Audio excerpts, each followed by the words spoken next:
కాబట్టి ఈరోజు మీరు మా గురించి మాట్లాడితే అది బాగుంటుంది, కానీ మేము మళ్ళీ ఇక్కడ ఈరోజు కూడా మేము మాట్లాడితే ఏం స్పెషల్ ఉంటుందా? కృష్ణ మాట్లాడతావరా? సాత్విక్, పృథ్వీ, ఏదైనా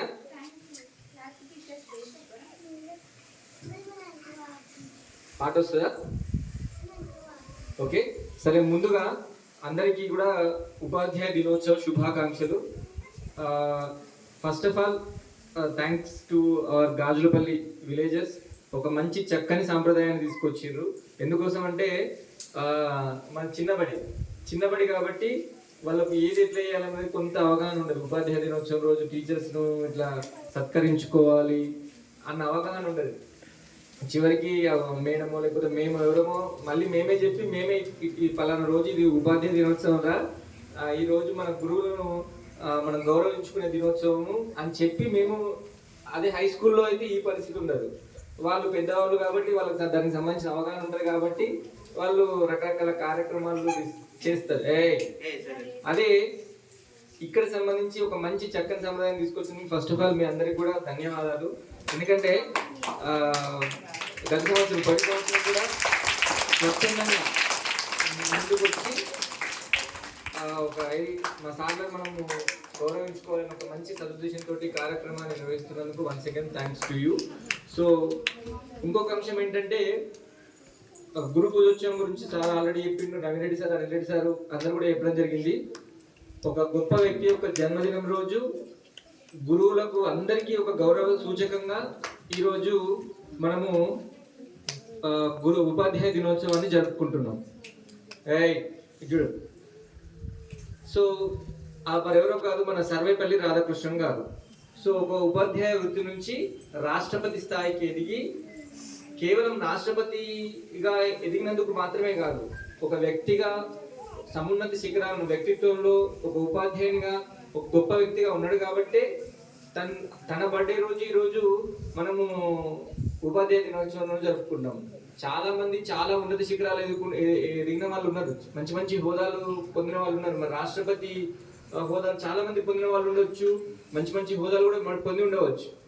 కానీ ఒక చక్కని వ్యక్తిత్వము, ఆదర్శప్రాయమైన జీవితాన్ని గడిపి మనందరికీ ఒక మార్గనిర్దేశం చేసిన మంచి వ్యక్తి సర్వేపల్లి రాధాకృష్ణన్ గారు. అందుకోసమే మనం ఆయన బర్త్డే రోజు ఉపాధ్యాయ దినోత్సవంగా జరుపుకుంటున్నాం. సో ఒక ఉపాధ్యాయుడిగా చెప్పేది ఏం లేదు, మాకు మీరిచ్చే బహుమతి సార్ చెప్పినట్లుగా మీరు మంచి క్రమశిక్షణతోటి మంచి స్థానంలో మీరు ఉన్నట్లయితే అదే మాకు మంచి బహుమతిగా.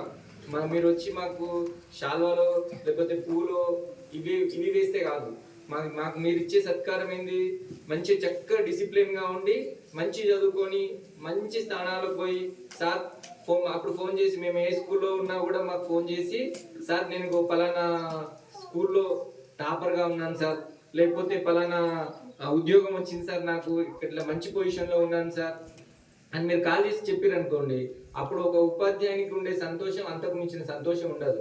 మా పిల్లలు మంచి స్థానానికి పోతే ఎట్లయితే ఉంటుందో అంతకు మించిన రెట్టింపు ఉత్సాహము సంతోషము అనేది మీరు ఆ స్థాయికి వెళ్ళినప్పుడు, అంతే క్రమశిక్షణతో ఉన్నప్పుడు మాకు ఆనందాన్ని కలుగుతుంది. కాబట్టి బెటర్ మీరు ఇప్పటి నుంచి ప్రతి ఒక్కరూ మంచిగా డిసిప్లిన్ తోటి ఉండి మంచి చదువుకొని నేను ఒక మంచి స్థానానికి వెళ్తాను ఒక లక్ష్యం పెట్టుకోవాలి ప్రతి ఒక్కరు. ఓకేనా? ఏదో డైలీ వస్తున్నాము స్కూల్కి, సార్ కొడతాడేమో అని చెప్పేసి హోంవర్క్ చేయడము, సార్ కొడతాడేమో అని చెప్పి చదవడము, అట్లా కాకుండా ఇష్టంతో ఏ పని చేసినా మీకు కష్టం అనిపించదు. మంచి స్థానానికి పోవాలంటే అది మీకు బెస్ట్ చిట్కా ఇది ఒక్కటే. మీరు చేయాల్సిందల్లా స్కూల్ అంటే మంచిగా ఇష్టంగా రావాలి.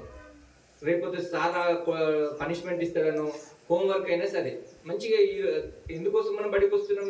కొత్త విషయాలు నేర్చుకోవడం కోసం. ఇక్కడికి వచ్చేది మీరు ఏమనుకుంటారంటే మార్కుల కోసమేనో ఇంకేదో కాదు. మనకు తెలుగు, ఆంగ్లము ఇవన్నీ ఎందుకోసం?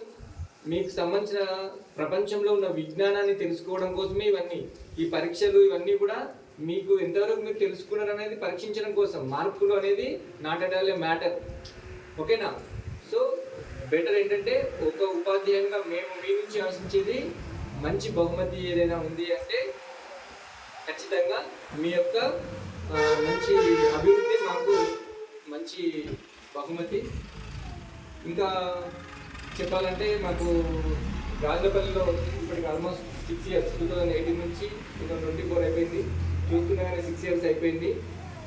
నేను నిజానికి చాలా ఊళ్ళల్లో కొంతమంది అంటే ప్రస్తుతం ఈ ఏంటి ఈ ఏమంటారు మోడర్నైజేషన్లో కొన్ని విలువలను మనం కోల్పోతున్నాం. ఏంటంటే పెద్దలను గౌరవం, పెద్దలతో ఎట్లా మాట్లాడాలేనో, లేకపోతే ఉపాధ్యాయులతో ఎట్లా మాట్లాడాలి, సరే అందరూ ఎదుటి వ్యక్తిని గౌరవించాలన్న కొంత ఏంటి సంస్కారం వల్ల ఇంకేమన్నా అవన్నీ తగ్గిపోతుంది కొంత. కానీ ఇక్కడికి వచ్చిన తరుణంలో మాకు మెజారిటీ ఆఫ్ ది పేరెంట్స్, దాదాపు ఆల్మోస్ట్ 100% మంది పేరెంట్స్ మంచిగా మేము ఎక్కడ పోయినా కూడా ఏది సొంత ఇంట్లో వాళ్ళలాగా మాకు పలకరిస్తారు. అది చాలా సంతోషంగా అనిపిస్తుంది. గ్రామ పెద్దలు మొదలంటే సగటు వ్యక్తి వరకు, సగటు తల్లిదండ్రులు ప్రతి ఒక్కరు కూడా, ఇప్పుడు అశోక్ కావచ్చు, కనుక ఎవరైనా ఎవరైనా సరే మాకు ప్రతి పేరెంట్ కూడా మంచి చక్కని ఒక ఇంట్లో వ్యక్తిలాగానే ట్రీట్ చేస్తాడు. నరేందర్ తిరుపతి పోతే మాకు ఇంట్లో వ్యక్తిలాగా ఎప్పుడు తీసుకెళ్ళినా, ఎటు గుడికి వెళ్ళినా తీసుకొచ్చి ప్రసాదం ఇస్తాడు. ఆ చిన్న అంశమే కావచ్చు, కానీ మాకేంటంటే దాంట్లో ఉపాధ్యాయుడు అంటే వాస్తవానికి కూడా చిన్న చిన్న వాటిలోనే ఆనందాన్ని వెతుక్కుంటుంది. దానికి కూడా ఇప్పుడు నిన్న వాళ్ళ పాపతో ఫోన్ చేయించిండు, ఎవరు సుసన్న, ఆమె కాల్ చేసి సార్ హ్యాపీ టీచర్స్ డే అని చెప్పి మాట్లాడింది ఒక 2 నిమిషాలు. చాలా సంతోషం అనిపించింది. నిజానికి నేను చాలా బిజీగా ఉన్నాను ఆ టైంలో కాల్ చేసి రాత్రి టైంలో చేసింది కావచ్చు. అట్లా చిన్న చిన్న వాటిలోనే మేము ఆనందాన్ని వెతుక్కుంటాం ఉపాధ్యాయులుగా. సో అట్లా ఇక్కడ మంచి వాతావరణాన్ని మేము పొందుతున్నాం. ఈ కల్చర్ ఇట్లనే ఉంటూ మన గ్రామానికి, మన పాఠశాలకు ఇంకా మంచి పేరు తెద్దాం.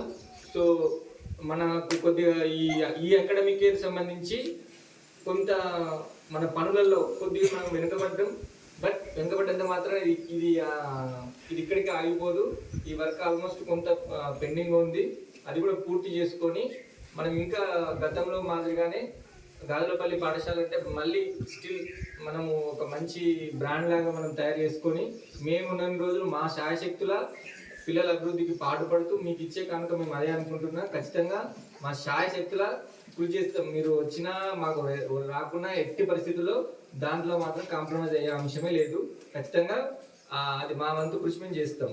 Okay, thank you once again.